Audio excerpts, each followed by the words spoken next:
This is my audience. Thank you all for coming today. Today I'm going to talk about chocolate. The chocolate that we know today is sweet and delicious, but that wasn't always the case. In an article called The Food of the Gods by Randy Rust, the Mayans made a bitter drink made of cacao beans. This drink was poured from pot to make a froth, and that was like one of the most important parts of the drink was the froth. They used these drinks for rituals and celebrations and was usually only drank by nobility.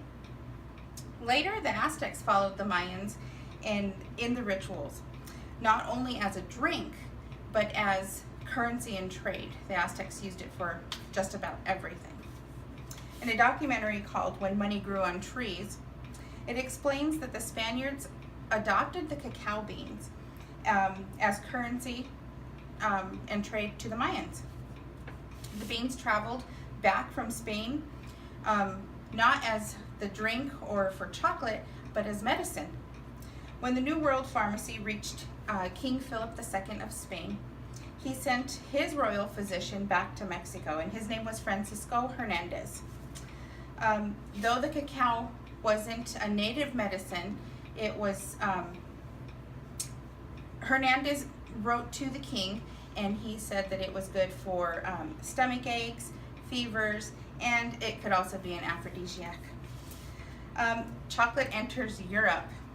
In 1544, it would be about 40 years, but before it started its shipment into Europe, the problem was that no one really liked the taste because it wasn't sweet. Cacao was just the mixture was just the cacao beans, a little bit of spices and some vanilla, so it was really, really bitter. But through the years, the Europeans learned how to dry, ferment, and roast the cacao, and ultimately they added sugar and later on milk, which then made it appealing and made the taste of the cacao completely different than it was originally. Cacao gets to France in way of, in 1660, Maria Theresa, the daughter of the King of Spain, married Louis, the King of France. And she absolutely loved chocolate. He didn't. So she would eat it in secret, and through the years, it took about 10 years for it to start to gain popularity among the upper class. In the 16th century, the Spanish colonists perfected the froth by creating, it's a molinillo is what it's called. So originally the drink would be poured from vessel to vessel, so high from here to the ground, vessel to vessel, to make a froth. And the Spaniards perfected a molinillo. So what it was a vessel, and on top was it looks like a rolling pin with a little ball in the bottom, and you swish it, and it makes the froth. The molinillo is still used in Mexico, and this drink is still considered the most ritualistic drink and the most incredible drink that you can give to someone there. Chocolate and the church. After France, and after Hernandez had stated that it was an aphrodisiac, the church banned the drink. So chocolate had one more hurdle to come over.